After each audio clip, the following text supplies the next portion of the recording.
rolls back around, it'll be too late. And many shall follow their pernicious ways, by reason of whom the way of truth shall be evil spoken of. And through covetousness shall they with feigned words make merchandise of you, whose judgment now of long time lingereth not, and their damnation slumbereth not. So it's the being damned is coming. The damning is a train coming. It is coming. This is in our New Testament. For if Yah spare not the angels that sin, but cast them down to hell, and delivered them into chains of darkness to be reserved to judgment, and spared not the old world, but saved Noah, the eighth person, and preacher of righteousness, bringing in the flood upon the world of the ungodly, turned the cities of Sodom and Gomorrah into ashes, condemned them with the overthrow, making the example unto those that after should live ungodly. So this is the Yah that we serve. This is the Father in heaven, and Yahshua does everything is according to his Father's will. Turn back to Daniel 8.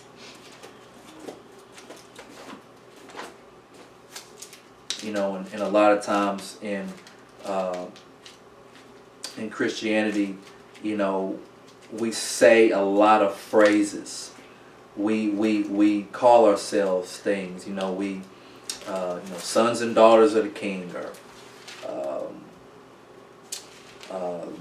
the saints in fine linen, or these different things. Which it's one thing to say it, but you do got to live it.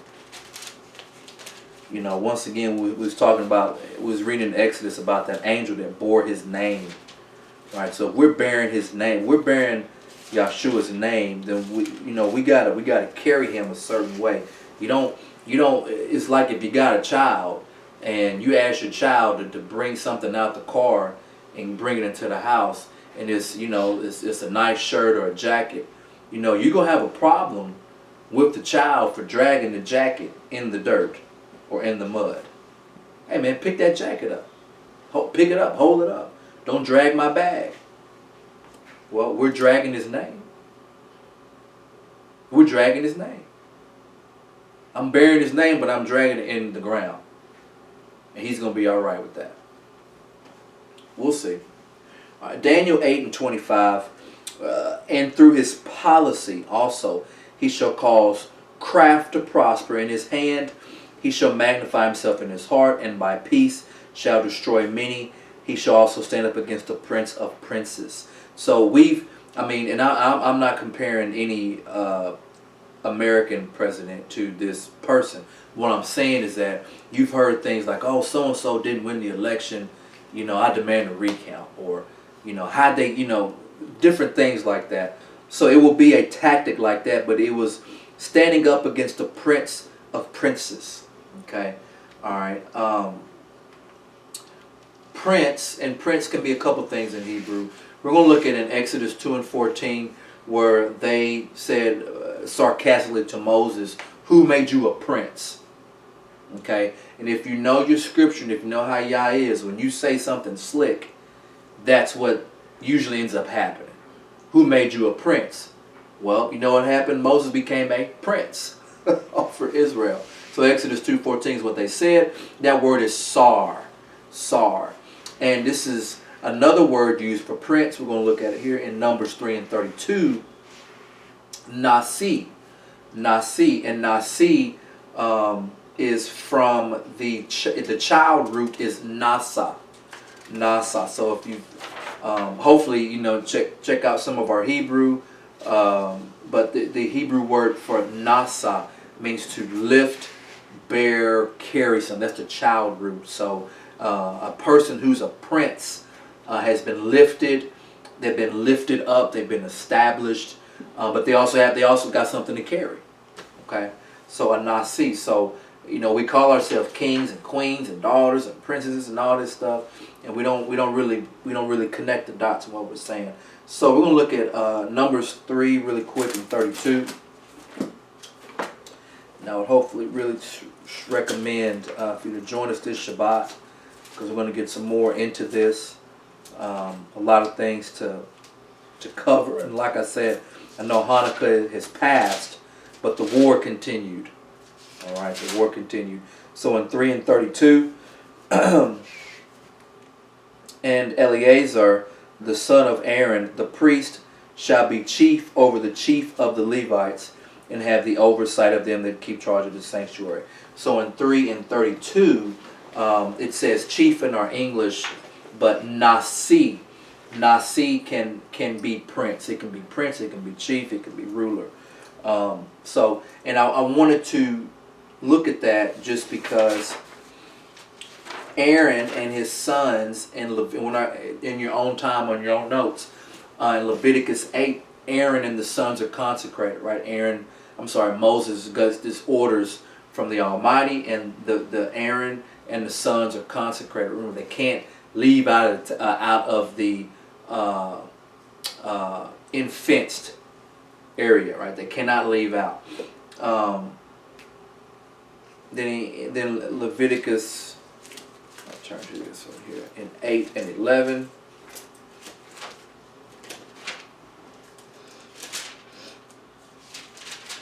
Leviticus 8 and 11.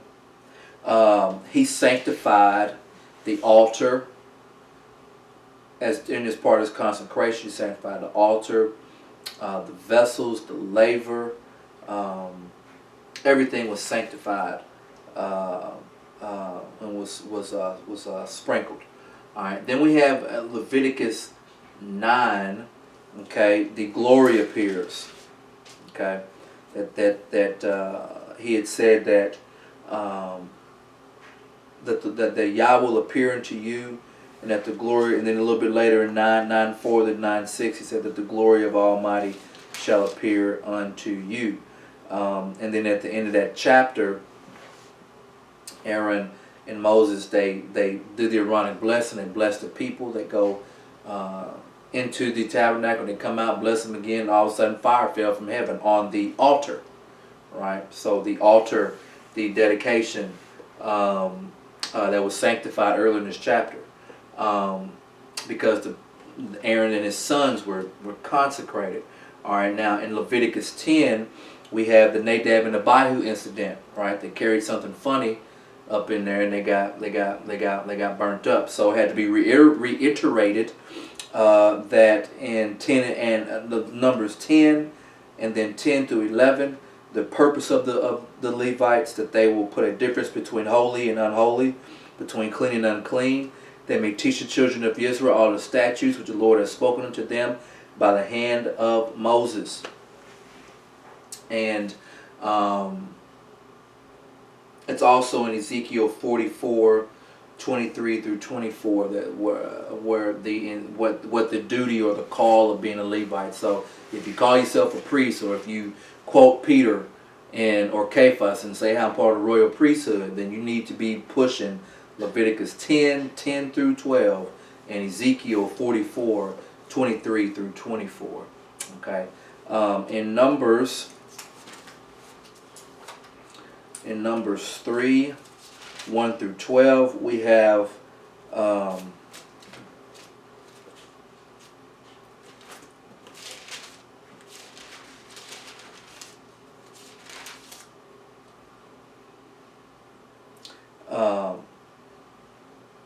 that the Levites, or that the different Levitical families are getting their call, and something that Yah says in 3 and 12, and I behold, I have taken the Levites from among the children of Israel, instead of all the firstborn that over in the matrix among the children of Israel. Therefore the Levites shall be mine. So he claimed the Levites to be his. And remember, in Daniel, is about the prince of princes. Okay, and that the Levites are been separated. There is something special, or something covenant with Aaron and his sons. Nadab and Abihu are gone. You have Eleazar and Ithamar, and then from their descendants, remember, they're the ones that are the chief of the chiefs. So they're the ones that are over everything in regards to the sanctuary. Okay, so this becomes very important in Numbers 7 and 11.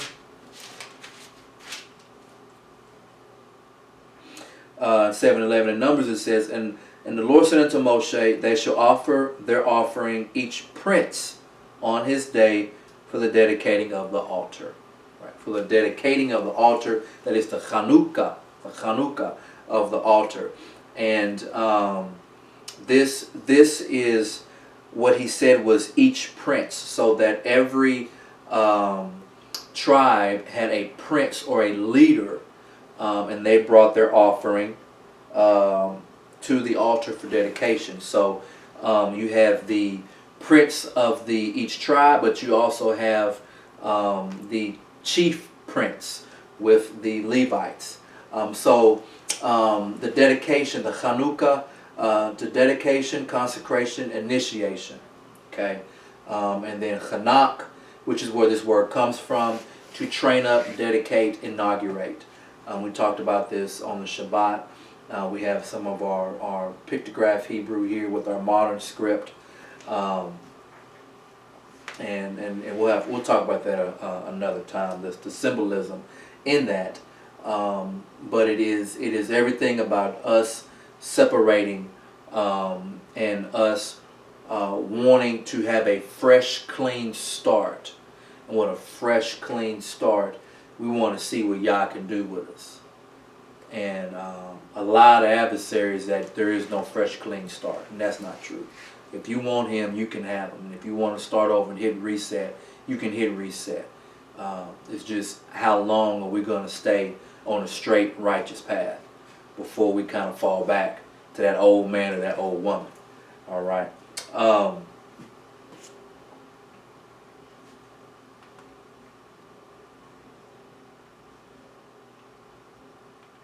Too far. And Leviticus 9 and 22.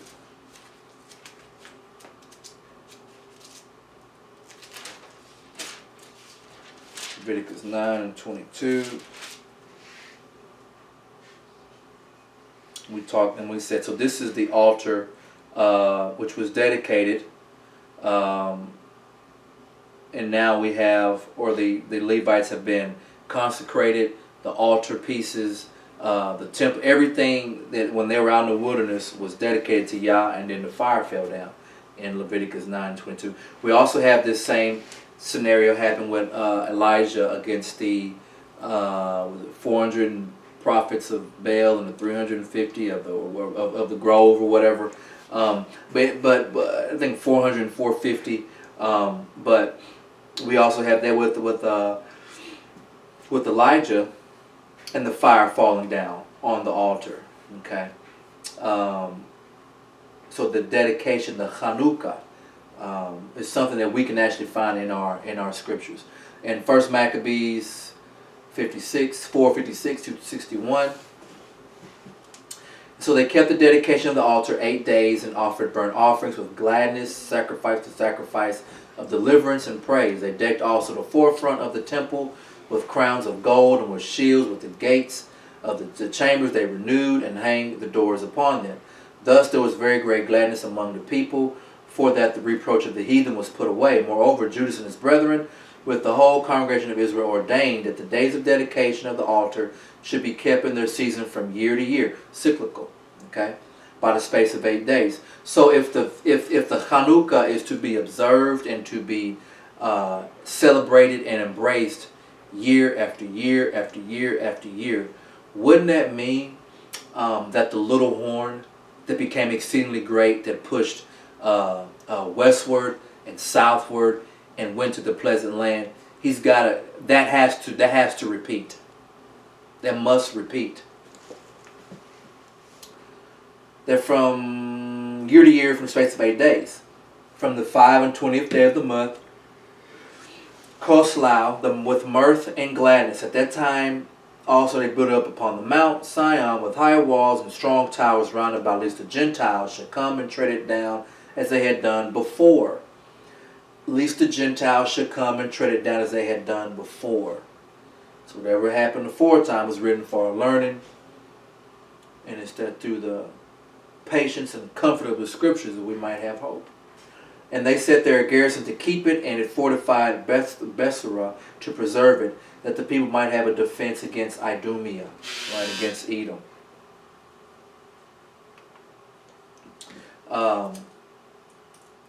Look at Genesis 14.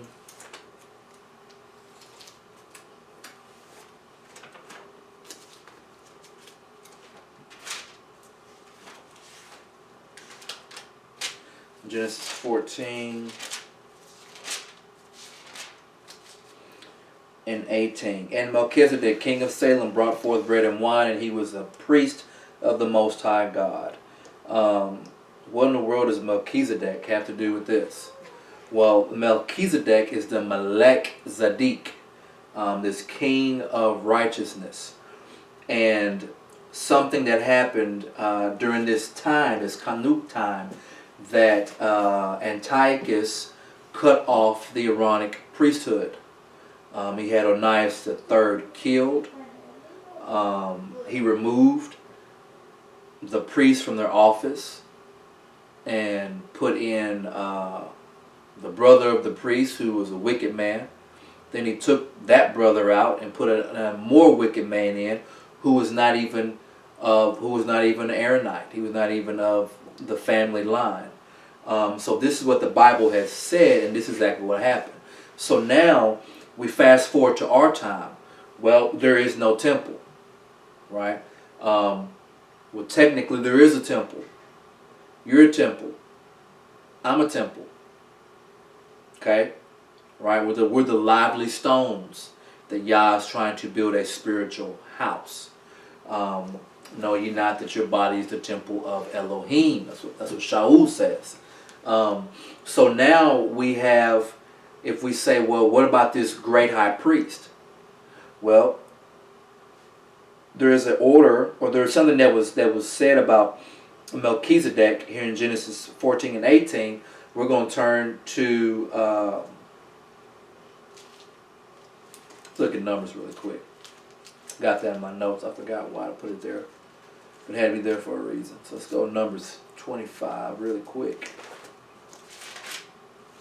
We'll get ready to close here and hopefully see some of y'all on Shabbat. Okay, yeah, Numbers 25 and 12. Wherefore say, behold, I give unto him my covenant of peace. Talking about Phinehas. Phinehas,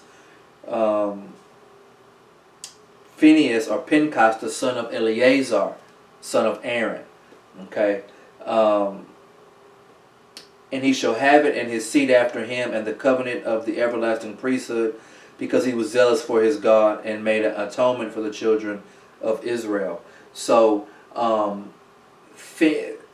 this line, once Antiochus IV comes into the pleasant land, he cuts that off. He cuts that off. Okay. So now we have to look at someone who's going to cut off the priestly line again. But this time we know, according to Hebrews,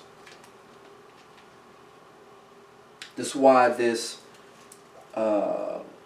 Hebrews 7 and 1, for this Melchizedek, king of Salem, priest of the Most High, who met Abraham returning from the slaughter of the kings and blessed him, to whom also Abraham gave a tenth part of all, being by interpretation king of righteousness, that is also king of Salem, which is king of peace, without father, without mother, without descent, without neither being of days nor end of life, but made like the son of Elohim, abideth a priest continually. So this chapter, and you need to read this chapter. You need to read this whole book. You need to read all this whole book. But it's talking about the Levites and the order and the line, which we have kind of looked at.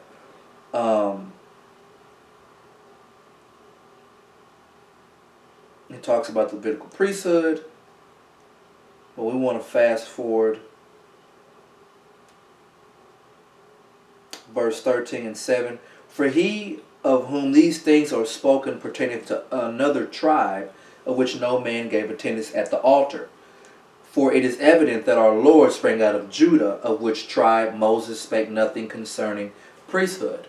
Right? Remember, we had a king, I think it was Uzziah, who went to the temple and had the censer and was going to put on, maybe the thing was the altar of incense, and I think he got healed with leprosy, right? So there's never been another tribe prescribed to this priestly role except for the Levites. But clearly Mashiach came from the family or the tribe of Judah. Verse 15, and it is yet far more evident, for that after the similitude of Melchizedek there arises another priest, who is made not after the law of carnal commandment, but after the power of endless life. For he testifieth, thou art a priest forever after the order of Melchizedek. And we'll fast forward down to verse 22. By so much was Yahshua made a surety and of a better testament. Okay. Verse 25. Wherefore he is able to also save them to the uttermost that come unto God by him, seeing that he ever liveth to make intercession for them. For such a high priest became us, who is holy, harmless, undefiled, separate from sinners, he made higher than the heavens. So see, Yah knew that there was going to be a shift and a change with this. So whereas the adversary is thinking that he's winning, he's just making Yah's plan actually better. It's actually making it actually better. Because the priests in old time, they would have to do a sacrifice for themselves first before they do stuff for others. But Mashiach, who is perfect, holy, blameless, he doesn't need that. So since we now have this high priest, and we know what happened in old time was that this little horn that pushed westward and south and went to the pleasant land, that he got at the people. He wanted the people to, what do we say he wanted them to do? To depart from the laws of their fathers. That's going to happen again. Right? I think it was in Daniel where this is...